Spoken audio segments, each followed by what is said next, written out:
പാടത്തുപണിക്ക് വരമ്പത്ത് കൂലിയെന്നാണല്ലോ. അല്പം വൈകിയാണെങ്കിലും ഇപ്പോൾ പിണറായി വിജയന്റെ രക്ഷാപ്രവർത്തകർക്ക് കൂലി ലഭിച്ചിരിക്കുകയാണ്.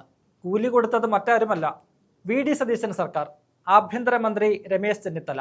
ഈ സർക്കാർ അധികാരത്തിലെത്തി ഒരാഴ്ച പിന്നിട്ടപ്പോഴാണ് ക്രിമിനലുകളായ 5 പോലീസുകാർക്ക് ശിക്ഷ ഉറപ്പാക്കിയത്.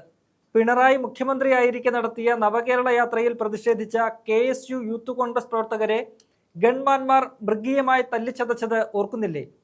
അന്ന് അതിനെ രക്ഷാപ്രവർത്തനമെന്ന് വിളിച്ച പിണറായി കേരളത്തെ ഒന്നാകെയാണ് പരിഹസിച്ചത്.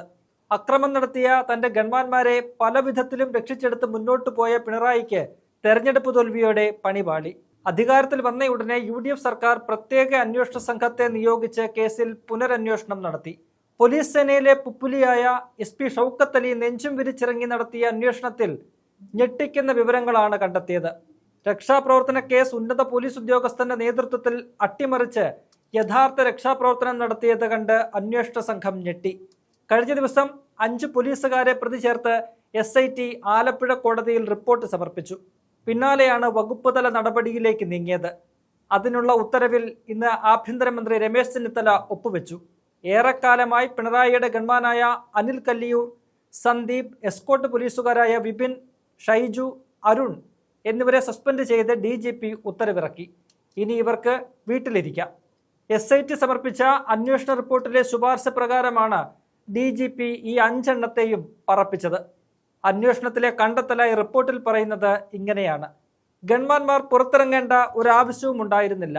ലോക്കൽ പോലീസിന്റെ കസ്റ്റഡിയിൽ ഉണ്ടായിരുന്ന 2 പ്രതിഷേധക്കാരെയാണ് മുഖ്യമന്ത്രിയുടെ പിന്നാലെ എത്തിയ വാഹനത്തിൽ നിന്നിറങ്ങി ഗൺമാന്മാർ മർദ്ദിച്ചത്. വലിയ കുറ്റകൃത്യമാണ് ഇവർ ചെയ്തത്. അപ്പോൾ ആ കുറ്റത്തിനുള്ള ശിക്ഷ ലഭിച്ചേ പറ്റൂ. അന്ന് ക്രൂരമർദ്ദനത്തിന് ഇരയായവരിൽ ഒരാൾ ഇന്ന് ജനപ്രതിനിധിയാണ്, ആലപ്പുഴ MLA AD തോമസ്. മറ്റൊരാൾ യൂത്ത് കോൺഗ്രസ് സംസ്ഥാന ജനറൽ സെക്രട്ടറി അജയ് ജുവൽ കുര്യാക്കോസ്. രണ്ടുപേരും കഴിഞ്ഞ ദിവസം ആഭ്യന്തരമന്ത്രി രമേശ് ചെന്നിത്തലയെ നേരിൽ കണ്ട് കുറ്റക്കാർക്കെതിരെ നടപടി ആവശ്യപ്പെട്ടിരുന്നു. ഇനി നിയമപരമായ പോരാട്ടവും വരുന്നുണ്ട്. കേസ് കോടതിയിലെത്തിയിരിക്കുന്നു. ഷൗക്കത്ത് അലിയെ കേസ് ഏൽപ്പിച്ചപ്പോൾ തന്നെ പ്രതികൾ മുൻകൂർ ജാമ്യാപേക്ഷയുമായി കോടതിയിലെത്തിയിരുന്നു. ഇന്ന് ഹർജി പരിഗണിച്ച ആലപ്പുഴ ജില്ലാ സെഷൻസ് കോടതി ചോദിച്ചത് എന്തിനാണ് മുൻകൂർ ജാമ്യ ഹർജി എന്നാണ്. നിലവിൽ ജാമ്യം ലഭിക്കാവുന്ന വകുപ്പുകളാണ് ചുമത്തിയിരിക്കുന്നതെന്ന് ചൂണ്ടിക്കാട്ടിയായിരുന്നു കോടതിയുടെ പരാമർശം. പ്രതികൾക്കെതിരെ വധശ്രമം ഉൾപ്പെടെ ചുമത്തി പുതിയ റിപ്പോർട്ട് ഉടൻ കോടതിയിലെത്തും. അതോടെ വീണ്ടും മുൻകൂർ ജാമ്യത്തിനായി കോടതിയിലെത്തേണ്ടി വരും.